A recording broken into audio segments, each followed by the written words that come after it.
Hello guys! Welcome back again to my YouTube channel, CC The Picky Eater. So, meron akong nakita nung pauwi ako. Siyempre, galing tayo sa labas at naka-lipstick tayo. Siyempre, pag nalabas tayo, kailangan maayos ang ating pagmumukha. So, may nakita akong isang best merienda for today. So, I want to share it with you. At habang nanonood ako ng Eat Bulaga, kasabayan natin ng pagkain. So, ano ba itong binili ko na masarap na merienda, matamis, pero at least healthy naman din siya.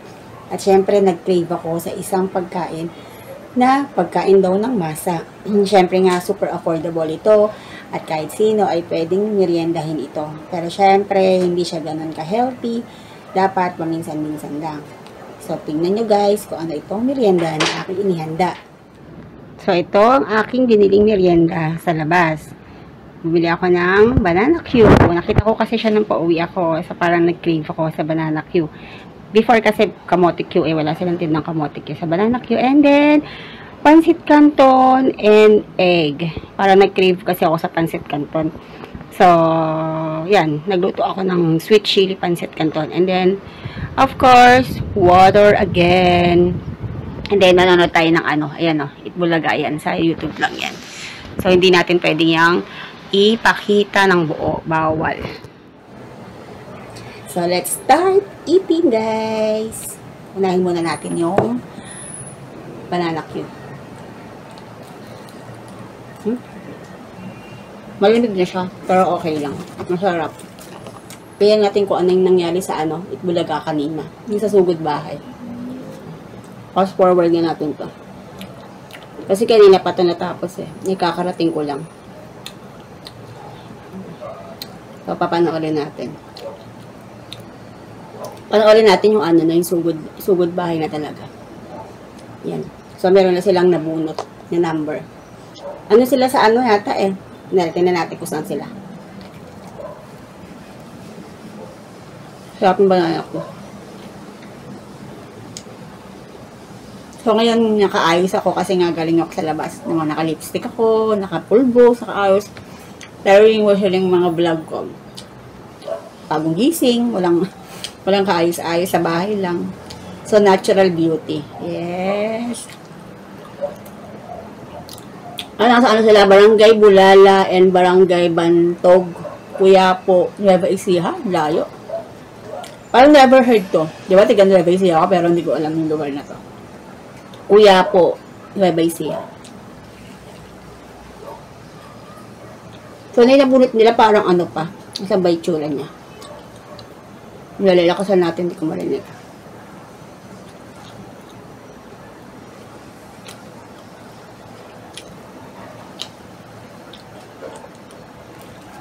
Kain po. 24 years old lang yung nanalo.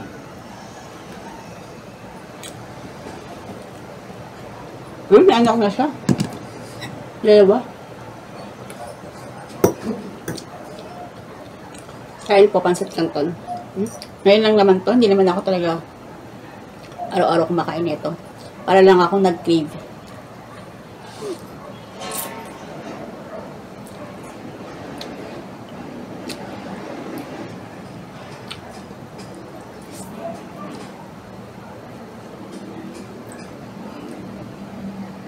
Bata pa yung nabunot, 24 years old lang. Tingnan natin kung ano yung niya. Kasi may dalawang anak na daw siya, bata pa.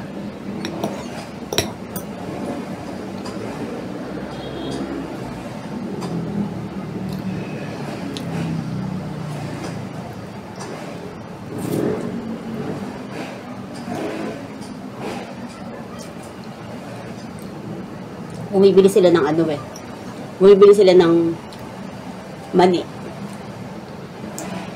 Yung sa isang vendor. Saan kaya itong Quiapo na ito sa malapit? O, sa mga tiga dyan, Nueva Ecija. Saan ba yung Quiapo? O, comment down na kung saan yan malapit. Kasi ang alam ko lang Gapan, Cabanatuan, San Isidro, Pulo. Yan.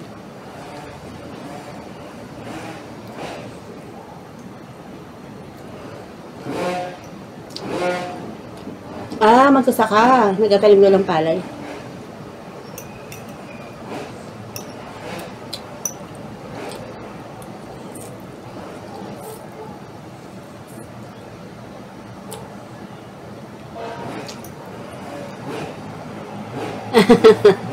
Ang laki daw ng bahay, di pala doon nakatira.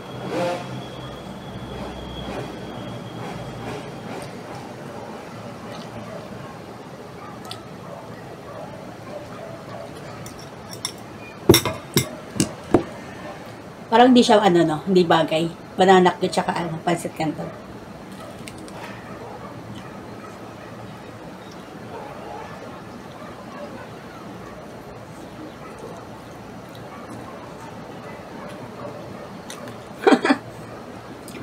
May isang malaking bahay. Aba niyo si daw niya, classmate daw niya.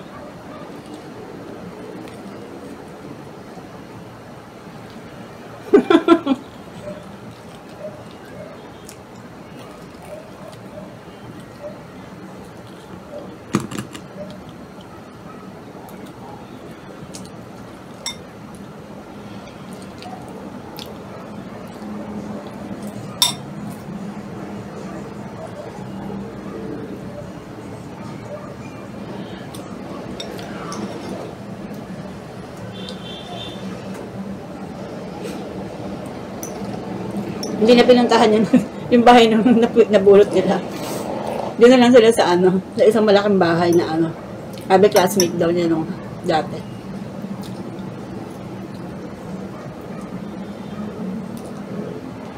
Malaki yung bahay, parang ano siya. Nag-ads natin. Yung bahay malaki, bato. Tapos, nasa ano siya, gitna ng bukid. Puro mga sakahan siya.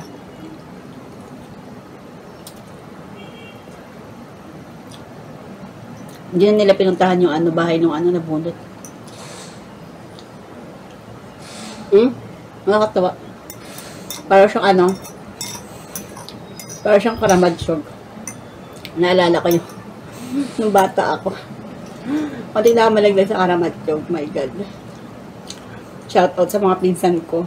Buti na lang nakawakan nila akong daw nalaglag.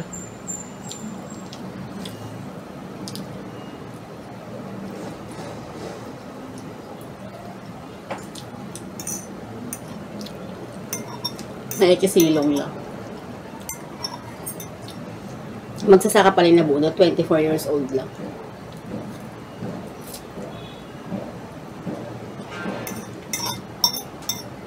Masarap-sarap tumira sa probinsya, no?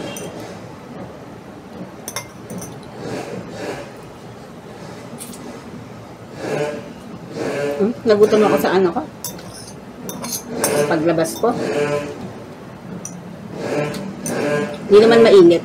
Ano, presko. Pero ano, nakakapagod magbiyahe.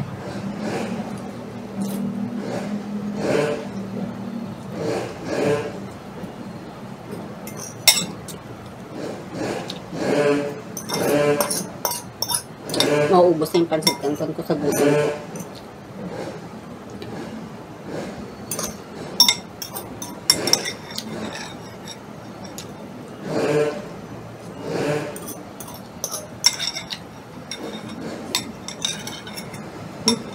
Sarap.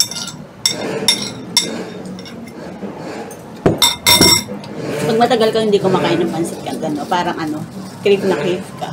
Kaya pag kumain ka, sarap. Pero syempre, bawal naman lagi. Hindi siya healthy. Tubig.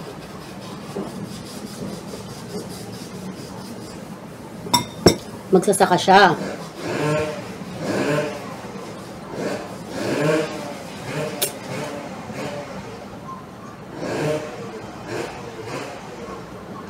Yung biyanan, nakikisaka sila sa biyanan niya. So, nanay ng asawa niya. Pero ano daw, hindi naman daw sakahan yun ng biyanan niya. Parang nakiki-upa. Parang ganun, tenant daw.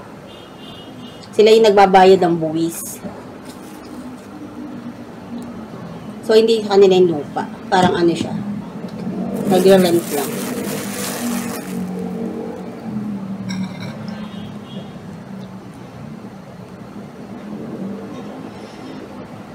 Buwis. Nagbibigay ng buwis daw. Ewan ko, di ko alam eh. Sa sila yung mga magsasakayan, alam nila yan. Hindi sa kanila yung lupa.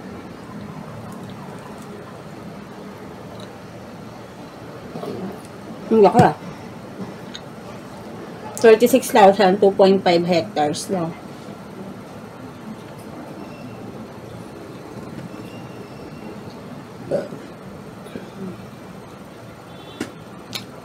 Nagbabayad sila ng buwis dun sa may-ari. So baka parang yun yung rent, no?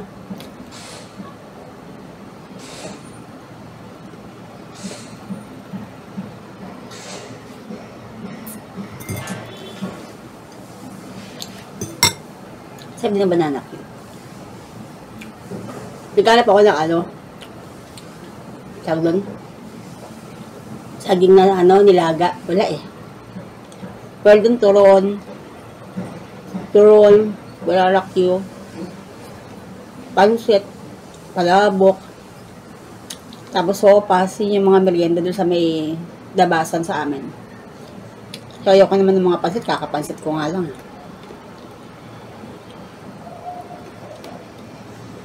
Naiiyak na yung ano, yung nabunot. Kasi gusto daw pala niya mag-aral. And then, hindi siya nakatapos hanggang grade 12 lang. Kasi nga, financial problem. yung pinuntahan nilang bahay, naglabas ng pagkain.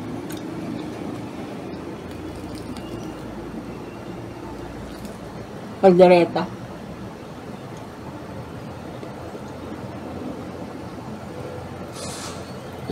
Fast forward na natin. Hindi natin kung magkano yung bibigay.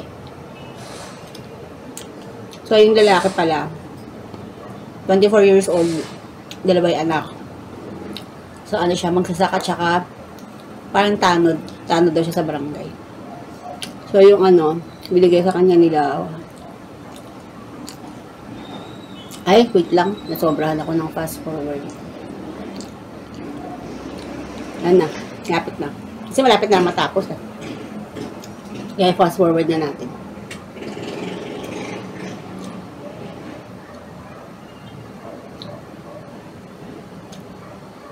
Tatago daw muna niya yung pera. Kasi yung mga unang binigay, yun yung mga sponsors nila. And then, dinadagdagan pa yun nila Vic Soto na pang kanila. Tignan natin kung magkano yung total. Yung laki, 60,000.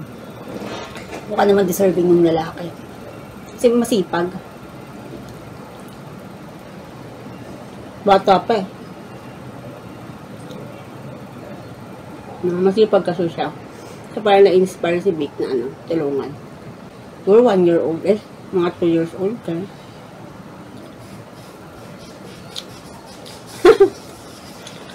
Kaldereta ng kambing, pinakain sa kanila. Nag-take out siya kasi.